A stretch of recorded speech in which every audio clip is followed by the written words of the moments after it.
നമസ്കാരം. ഇപ്പോൾ കിട്ടിയ ഒരു പ്രധാന വാർത്തയിലേക്ക് കടക്കുകയാണ്. പീപ്പിൾ ടി വി കെ.എം. മാണി ബാബുവിനെതിരെ ആരോപണവുമായി രംഗത്തെത്തിയിരിക്കുന്നു. ദേശീയ മാധ്യമങ്ങളിലാണ് കെ.എം. മാണി ബാബുവിനെതിരെ ആരോപണം ഉന്നയിച്ചത്. ബിജു രമേശ് ബാബുവിന് നേരിട്ട് പണം കൊടുത്തു എന്ന് ബിജു രമേശ് വെളിപ്പെടുത്തിയിട്ടുണ്ട്. തനിക്ക് പണം തന്നു എന്നത് കേട്ടുകേൾവി മാത്രം ആണ് എന്നാണ് കെ.എം. മാണി ദേശീയ മാധ്യമങ്ങളോട് പറഞ്ഞത്. ആദ്യം കെ.എം. മാണിയുടെ ആ വാക്കുകൾ കേൾക്കാം. That means the allegation against me was hearsay. He had no direct contact. He did not give money. But in this case, he says that he has directly given the money. I cannot make any comment about that. But you go and ask them, what is it? Do you think that justice was served to you from UDF? Justice? Yes, what justice from the UDF? Have they stood by you the way you wanted them or the way you thought they would support you? I don't judge. This is not the time for judging the behavior or conduct of the other parties or my party, or other parties also. I have got justice, secured justice from my party.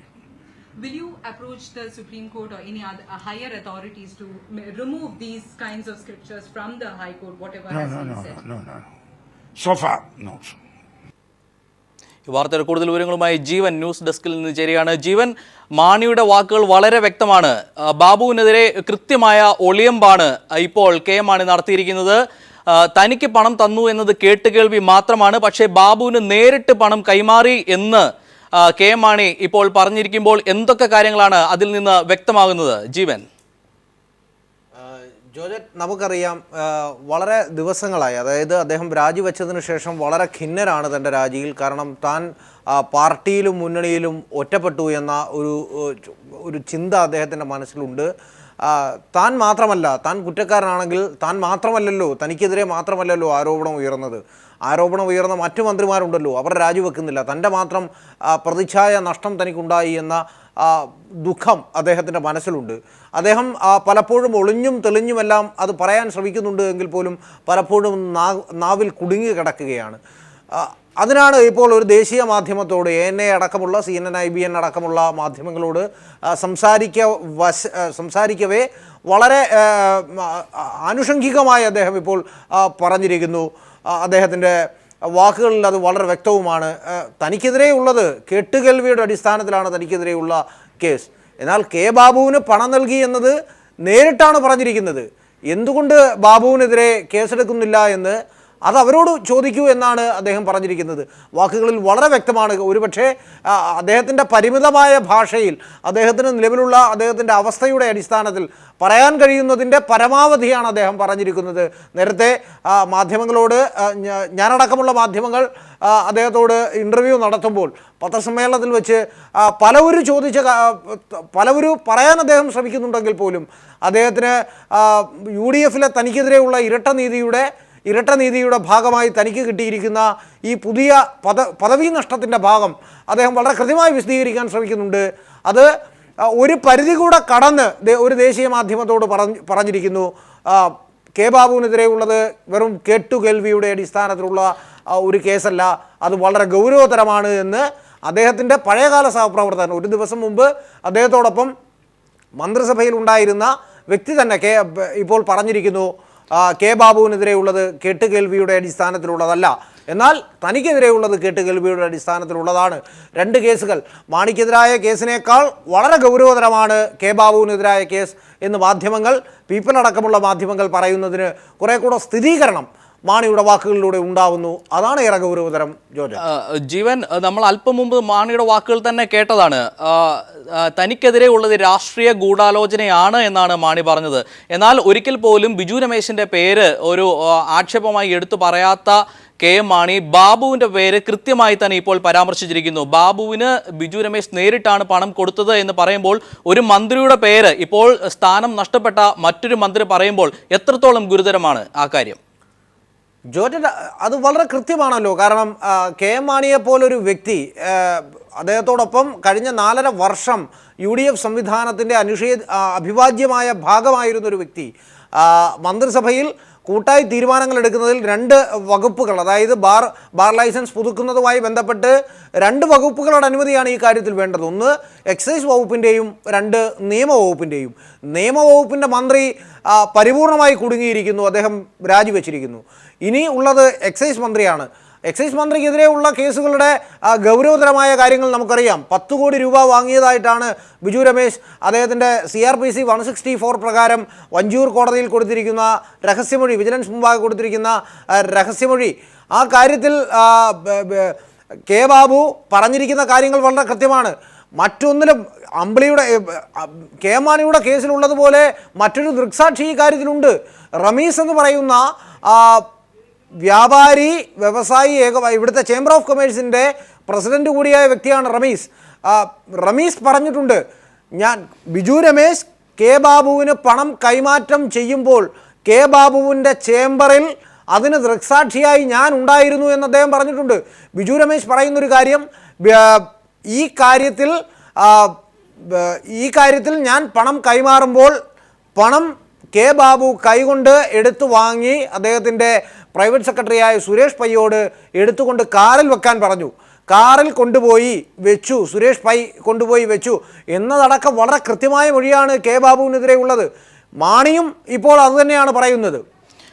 തനിക്കെതിരെ ഉള്ളത് വെറും കേവലം ഹിയർസേ evidence മാത്രമാണ്, എന്നാൽ K ബാബുവിനെതിരെ കുറെ കൂടെ ഗൗരവതരമായ കാര്യമാണുള്ളതെന്ന്. ജീവൻ, ഇത് ബിജു രമേശ് ആദ്യം തന്നെ കെ ബാബുവിനെതിരെ ഈ ആരോപണം ഉന്നയിച്ചപ്പോൾ എല്ലാവർക്കും ഉണ്ടായ സംശയം തന്നെയാണ് ഇക്കാര്യം. പക്ഷേ FIR പോലും ഇല്ലാതെ ബാബുവിൻ്റെ കേസ് അവസാനിപ്പിക്കുകയും മാണിയുടെ കേസ് തുടരുകയും ചെയ്തിരുന്നു.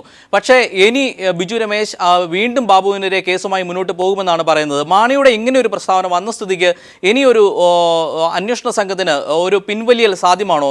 ആദ്യം ബാബുവിൻ്റെ കേസ് അന്വേഷിച്ചതിൻ്റെ പോലെ തന്നെ ഒരു പിൻവലിയൽ ഇനി സാധ്യമാണോ മാണിയുടെ ഇത്തരം ഒരു പ്രസ്താവന വന്ന സ്ഥിതിക്ക്? ജോർജറ്റ്, ഇതിൽ നിയമപരമായും സാങ്കേതികമായും ചില കാര്യങ്ങൾ നമ്മൾ വിശകലനം ചെയ്യേണ്ടതായി വരും. ഒന്ന്, കെ മാണിക്കെതിരായ കേസിൽ CRPC 164 പ്രകാരം രഹസ്യമൊഴി നൽകുന്നതിനിടെയാണ് താൻ കൊടുത്ത മറ്റു മന്ത്രിമാരുടെ പേരും അതിൻ്റെ വിശദാംശങ്ങളും ബിജു രമേശ് വെളിപ്പെടുത്തിയത്. തുടർന്ന് അത് മറ്റൊരു കേസായി രജിസ്റ്റർ ചെയ്യേണ്ടതാവുന്ന ഒരു കേസാണ്. ആ കേസ് വിജിലൻസിൻ്റെ എറണാകുളം സ്പെഷ്യൽ യൂണിറ്റിനെയാണ് ഏൽപ്പിച്ചത്. ആ കേസ് വിജിലൻസിൻ്റെ സ്പെഷ്യൽ യൂണിറ്റ് DYSP MN രമേശാണ് ആ കേസ് അന്വേഷിച്ചത്. MN രമേശിൻ്റെ ത്വരിത പരിശോധനയിലാണ് കെ ബാബുവിനെതിരായ പരാതി നിലനിൽക്കില്ല എന്ന് കണ്ടെത്തിയത്. അതിൽ ബിജു രമേശ് ഇപ്പോൾ തന്നെ ഒരു ആരോപണം ഉന്നയിച്ചിട്ടുണ്ട്. ബിജു രമേശിൽ നിന്നും കൃത്യമായ മൊഴിയല്ല വിജിലൻസ് എടുത്തിരിക്കുന്നത്. ഇത് കോടതിയിൽ വിജിലൻസ് കൃത്യമായി മറുപടി പറയേണ്ടി വരുന്ന ഒരു കേസാണ്. ഒന്ന്, കോടതിയുടെ നിർദ്ദേശത്തിന്റെ അടിസ്ഥാനത്തിലാണ് വിജിലൻസിന്റെ ഡിവൈഎഫ്ഐ നേതാവ് M സ്വരാജ് ചേരുകയാണ്. M സ്വരാജ്, മാണിയുടെ വെളിപ്പെടുത്തലാണ് ഇപ്പോൾ വന്നിരിക്കുന്നത്. ദേശീയ മാധ്യമത്തോടാണ് KM മാണി പറഞ്ഞിരിക്കുന്നത്. ബിജു രമേശ് നേരിട്ട് ബാബുവിന് പണം കൊടുത്തു എന്ന് ബിജു രമേശ് തന്നെ വെളിപ്പെടുത്തിയിരിക്കുന്നു. തനിക്ക് പണം തന്നു എന്ന് പറയുന്നത് കേട്ടുകേൾവി മാത്രമാണ് എന്നാണ് KM മാണി ദേശീയ മാധ്യമങ്ങളോട് പറഞ്ഞിരിക്കുന്നത്. എത്രത്തോളം ഒരു വലിയ ഒരു ഗുരുതരമായ വിഷയമാണ് ഇപ്പോൾ ബാബുവിനെതിരെ KM മാണി തന്നെ ഇങ്ങനെ ഒരു പ്രസ്താവനയുമായി രംഗത്ത് വരുമ്പോൾ നമ്മൾക്ക് വീക്ഷിക്കാനാകുന്നത്? ശ്രീ കെ ബാബുവിനെതിരായി കോഴ വാങ്ങി എന്ന ആരോപണം വളരെ ഗൗരവതരമായിട്ടുള്ള ഒന്നാണ്. ഇവിടെ KM മാണി പറയുമ്പോൾ അതിന് കൈവരുന്ന പ്രാധാന്യം രാഷ്ട്രീയ പ്രാധാന്യമാണ്. അദ്ദേഹം ഇപ്പോഴും രാജ്യമെങ്കിലും UDFന്റെ നേതൃപദവിയിൽ തന്നെ ഉള്ള ആളാണ്. ആ നിലയ്ക്ക് അദ്ദേഹം ഈ വിഷയം ഉന്നയിക്കുമ്പോൾ അതിന് വലിയ പ്രാധാന്യമുണ്ട്. എന്നാൽ KM മാണി ഇത് ഉന്നയിച്ചിട്ടില്ലെങ്കിൽ പോലും കാശ് വാങ്ങി എന്ന ആരോപണത്തെ നേരിടുന്നയാളാണ് കെ ബാബു. അതുകൊണ്ട് തന്നെ അതിന് മറുപടി പറയേണ്ടതായിട്ടുണ്ട്. ആ അന്വേഷണം ഏതു വഴിയേക്കാണ് വിജിലൻസ് മുൻപോട്ട് കൊണ്ടുപോയത് എന്ന് ഇപ്പോ നിയമ സംവിധാനങ്ങളുടെ മുൻപാകെ വിശദീകരിക്കേണ്ടതായും വരും. സ്വാഭാവികമായും എനിക്ക് തോന്നുന്നു കേരള മന്ത്രിസഭയിൽ KM മാണിയുടെ പിൻഗാമിയായി കെ ബാബു അടുത്ത ദിവസങ്ങൾ തന്നെ കടന്നു വരേണ്ടതായി വരും എന്നാണ് ഈ ഘട്ടത്തിൽ എനിക്ക് തോന്നുന്നത്. കെ ബാബു ഇന്ന് പറഞ്ഞിരുന്നത് ബിജു രമേശ് തന്നെ ഭീഷണിപ്പെടുത്തി എന്ന നിലയ്ക്കാണ്. കെ ബാബു ഒരു പരിധിവരെ ഈ പരാമർശങ്ങളിൽ നിന്നൊക്കെ ഒഴിഞ്ഞു മാറുകയായിരുന്നു. പക്ഷേ ഇനി അങ്ങനെ ഒരു രക്ഷപ്പെടൽ സാധ്യമാണോ? ഒരു കാര്യം ഞാൻ പറയാം. ഇന്നലെ KM മാണി രാജിവെക്കുന്നതുമായി ബന്ധപ്പെട്ട പശ്ചാത്തലത്തിൽ അടുത്തതായി താനാണ് രാജിവെക്കേണ്ടത് എന്ന ബോധ്യത്തിന്റെ അടിസ്ഥാനത്തിൽ ആ സാഹചര്യം ഒഴിവാക്കുന്നതിനായി കെ ബാബുവും കേരള മന്ത്രിസഭയിലെ മറ്റ് മുതിർന്ന 2 മന്ത്രിമാരും ഇന്നലെ വൈകുന്നേരം ബിജു രമേശുമായി വളരെ അടുപ്പമുള്ള ഒരാളുമായി ഇരുന്ന് ഈ കാര്യങ്ങൾ ചർച്ച ചെയ്യുകയും പരമാവധി തന്റെ നേരെയുള്ള ആരോപണം വീണ്ടും ആവർത്തിക്കുന്ന ആരോപണം ഒഴിവാക്കാനുള്ള പരിശ്രമം അദ്ദേഹം നടത്തിയതാണ്. അത് വിജയിച്ചിട്ടില്ല എന്ന് വേണം ഇപ്പൊ നമുക്ക് മനസ്സിലാക്കാൻ. ബാക്കി കാര്യങ്ങൾ നമുക്ക് കാണേണ്ടതായിട്ടുണ്ട്. ഈ രാഷ്ട്രീയ ഗൂഢാലോചന ഉണ്ട് എന്ന് തന്നെയായിരുന്നു മാണി വെളിപ്പെടുത്തിയത്. പക്ഷേ നമ്മളൊക്കെ പ്രതീക്ഷിക്കുന്നതിന് മുമ്പ് തന്നെ കെ എം മാണി ഇന്ന് വാർത്താ സമ്മേളനം നടത്തിയപ്പോൾ അല്പം പിൻവലിഞ്ഞെങ്കിലും വളരെ പെട്ടെന്ന് തന്നെ ദേശീയ മാധ്യമങ്ങളിലൂടെ തന്റെ ഒളിയമ്പുകൾ എഴുതു തുടങ്ങി എന്ന് തന്നെ നമുക്ക് പറയാനാകുമോ? അല്ല, ഇവിടെ നമ്മൾ കാണേണ്ടത് കെ എം മാണി കാശ് വാങ്ങിയെന്ന് ഏറെക്കുറെ തെളിയിക്കപ്പെടുന്ന ഒരു സ്ഥിതി നമ്മുടെ മുൻപിലുണ്ട്. അങ്ങനെ മന്ത്രിസ്ഥാനം നഷ്ടപ്പെട്ട ഒരാളാണ് അദ്ദേഹം. എങ്കിൽ പോലും അദ്ദേഹത്തെ സംബന്ധിച്ചിടത്തോളം തത്തുല്യമായ അളവിലോ അല്ലെങ്കിൽ കൂടിയ അളവിലോ സമാനമായ കുറ്റം ചെയ്ത ഒരാൾ മന്ത്രി കസേരയിൽ ഇരിക്കുന്നത് ചൂണ്ടിക്കാണിക്കുന്നതിൽ ഒരു അപാകതയുമില്ല. ഇവിടെ തുല്യനീതിയാണല്ലോ ഉണ്ടാവേണ്ടത്.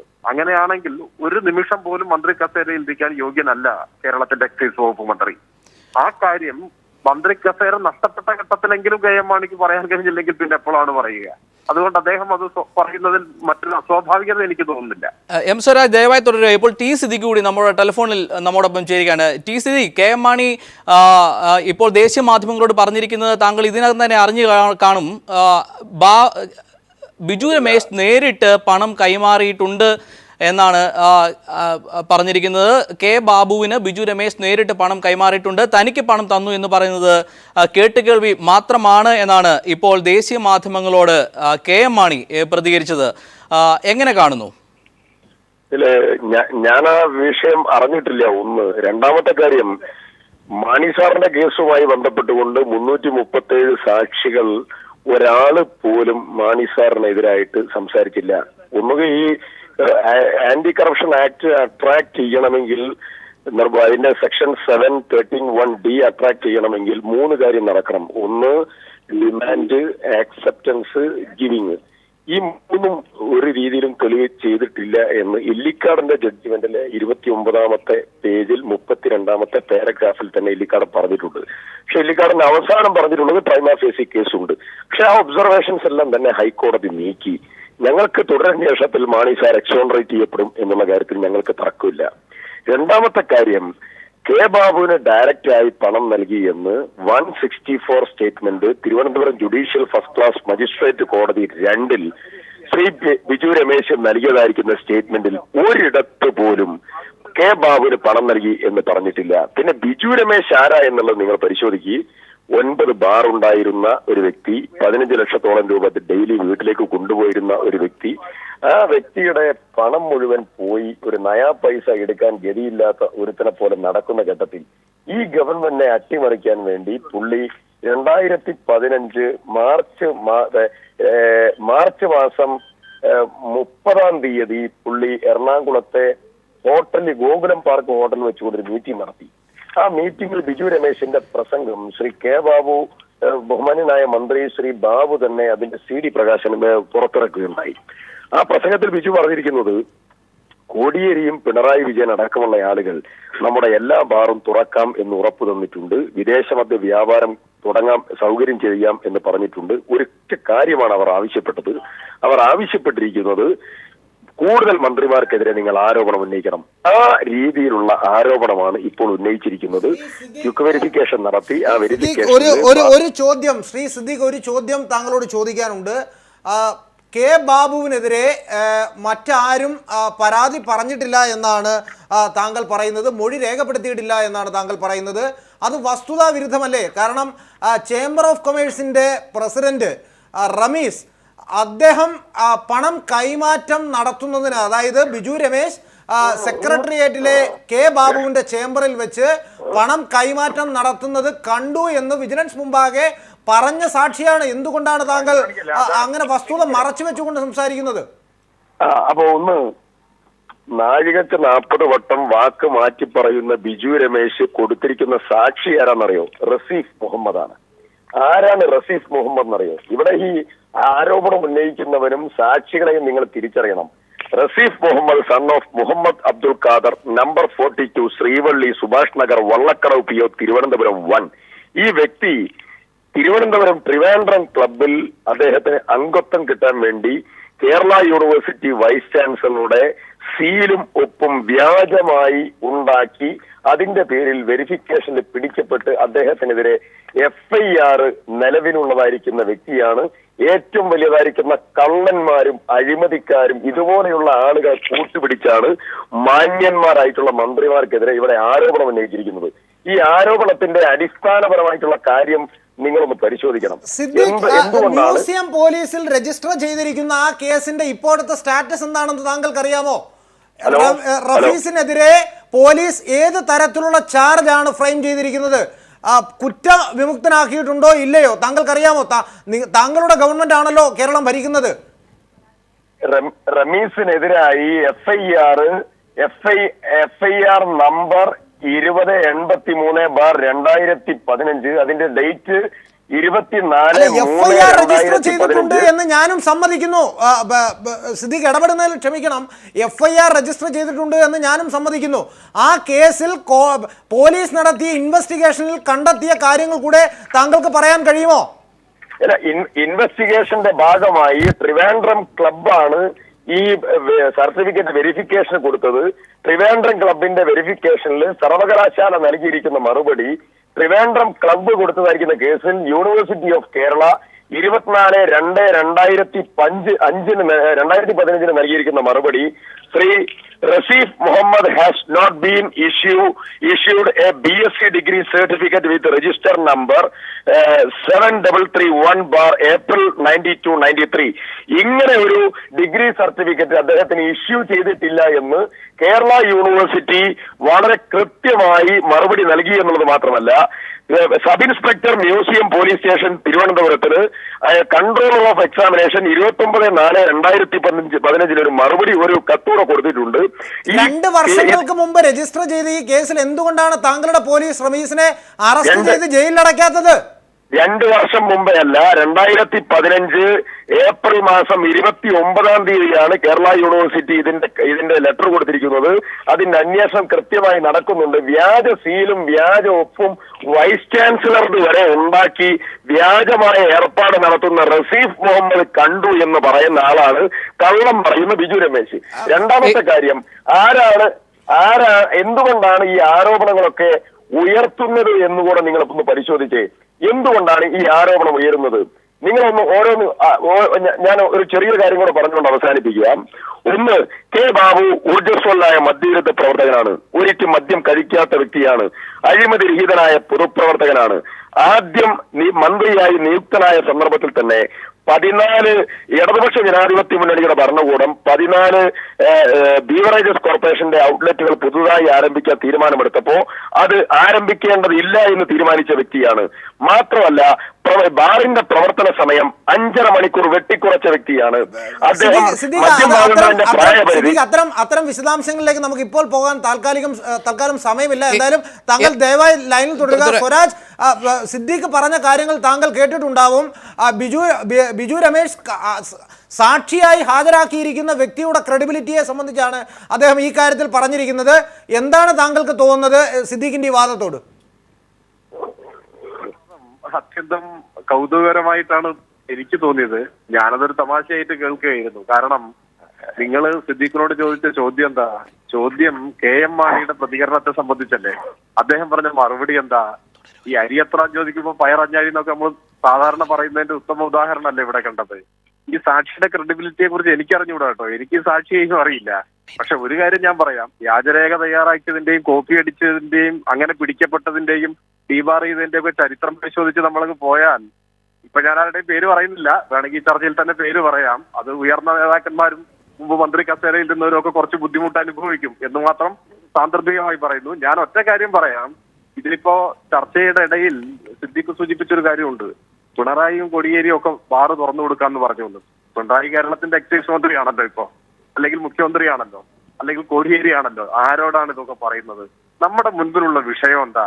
വിഷയം KM മാണി രാജിവെക്കേണ്ടി വന്നു. രാജിവെച്ചത് എന്തിനാ? സ്വാതന്ത്ര്യ സമരത്തിൽ പങ്കെടുത്തതിന്റെ പേരിലാണോ? വിജിലൻസ് കോടതിയുടെ ഉത്തരവും അതുപോലെ ഹൈക്കോടതിയുടെ വിധിയും ഒക്കെ നമ്മുടെ മുൻപിലില്ലേ? കാശ് വാങ്ങിയതിന് തെളിവുണ്ട് എന്ന് പച്ചയ്ക്ക് എഴുതി വെച്ചിരിക്കുന്നത് നമ്മൾ കണ്ടതല്ലേ? അവസാനം നാണം കെട്ട് രാജിവെച്ച് ആ രാജിവെച്ചപ്പോ എന്നെ പോലെ തന്നെ രാജിവെക്കാൻ അർഹരായവർ വേറെയും ഉണ്ട് എന്നല്ലേ മുൻ മന്ത്രി പറയുന്നതിന്റെ പച്ച മലയാളം.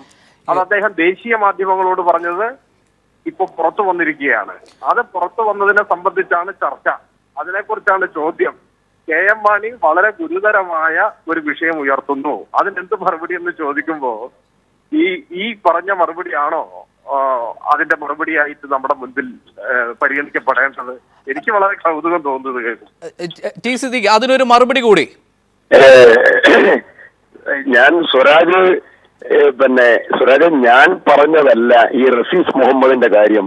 റസീഫ് മുഹമ്മദിന്റെ കാര്യം പറഞ്ഞത് സിദ്ദിഖല്ല. റസീഫ് മുഹമ്മദിന്റെ കാര്യം പറഞ്ഞത് നിങ്ങളുടെ ചാനലിന്റെ ആങ്കറാണ് പറഞ്ഞത്. റസീഫ് മുഹമ്മദ് ആരാണ് റസീഫ് മുഹമ്മദ് എന്ന് അദ്ദേഹത്തിന് അറിയില്ല.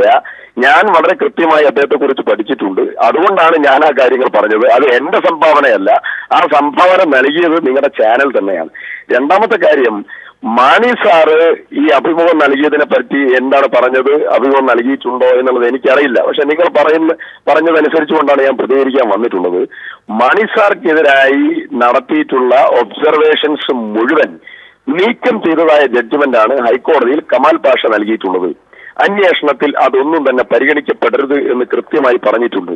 337 സാക്ഷികളെ വിസ്തരിച്ചപ്പോ 30-ാമത്തെ പേജിൽ 29-ാമത്തെ പേജിൽ 32-ാമത്തെ ഖണ്ഡികയായി ഇല്ലിക്കാടൻ പറഞ്ഞിട്ടുള്ളത് there is no direct evidence of demand or acceptance or giving of the said amount to the 12th accused എന്നാണ് പറഞ്ഞിട്ടുള്ളത്.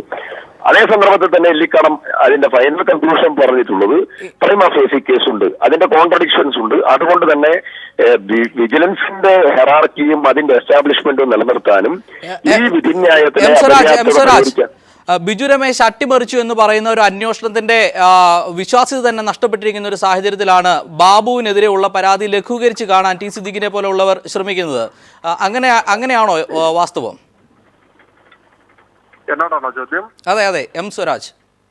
അല്ല, ഞാനിതിന് പറയുന്നത് ഈ പറയുന്ന ബിജു രമേശിനെ ഞാൻ ഇതുവരെ കണ്ടിട്ടില്ലാത്ത ഒരാളായി. ടി വിയിൽ മാത്രമേ കണ്ടിട്ടുള്ളൂ. എനിക്ക് അദ്ദേഹത്തെ കുറിച്ച് അറിയുമായിരുന്നില്ല. പക്ഷെ ഇപ്പൊ എനിക്ക് തോന്നുന്നത്, ഈ സമീപ ദിവസങ്ങളിലെ കാര്യങ്ങളൊക്കെ കാണുമ്പോൾ എനിക്ക് തോന്നുന്നത് അദ്ദേഹം ഉന്നയിക്കുന്ന കാര്യങ്ങളിലൊക്കെ കഴമ്പുണ്ടെന്നാണ് തോന്നുന്നത്. എന്നെ പോലെ തന്നെയാണ് കേരളത്തിലുള്ള എല്ലാവരും ഇത് മനസ്സിലാക്കുന്നത്. എന്തിനാണ് കെ എം മാണി രാജിവെച്ചത്? ഇപ്പോ സിദ്ദിഖിന്റെ വാദഗതികൾ പരിഗണിച്ചാൽ അദ്ദേഹത്തിന്റെ പേരിലുള്ള എല്ലാ ചാർജും കുറ്റവിമുക്തമാക്കപ്പെടും എന്ന കാര്യത്തിൽ ഉറപ്പാണ്. ഒരു കേസുമില്ല, ഒന്നുമില്ല, നിഷ്കളങ്കനാണ്, നിരപരാധിയാണ്. പിന്നെ എന്തിന് രാജിവെച്ചു? അത് പോട്ടെ, ഞാൻ സാന്ദർഭികമായി ഇവിടെ സൂചിപ്പിച്ചു എന്ന് മാത്രം. നമ്മുടെ മുൻപിലുള്ള പ്രശ്നം എന്താ? ആ പ്രശ്നത്തിലേക്ക് എന്താണ് വരാത്തത്? പ്രശ്നം കെ എം മാണി പറയുന്നു ദേശീയ മാധ്യമത്തോട്, ആ പറഞ്ഞതിന്റെ പച്ച മലയാളം എന്നേക്കാൾ മുൻപ് രാജിവെക്കേണ്ടവൻ കെ ബാബു ആണെന്നാണ് അതിന്റെ മലയാളം. ആ വാക്ക് അദ്ദേഹം ഉപയോഗിച്ചിട്ടില്ല, പക്ഷെ മലയാളം അതാണ്. ആ ആരോപണമാണ് നമ്മൾ ചർച്ച ചെയ്യുന്നത്. കെ എം മാണിയേക്കാൾ മുൻപ് രാജിവെക്കേണ്ട ആളാണ്. കെ എം മാണിക്കെതിരെ ഉയർന്നതിനേക്കാൾ ഗുരുതരമാണ് കെ ബാബുവിനെതിരായ ഉയർന്ന ആരോപണം. ഇതാണ് വസ്തുത. നിലപാടുകൾ വളരെ വ്യക്തമാണ്. എം സ്വരാജ്, ഈ സമയം ഞങ്ങളോട് പ്രതികരിച്ച എം സ്വരാജിനും ടി സിദ്ദീഖിനും നന്ദി പറയുന്നു.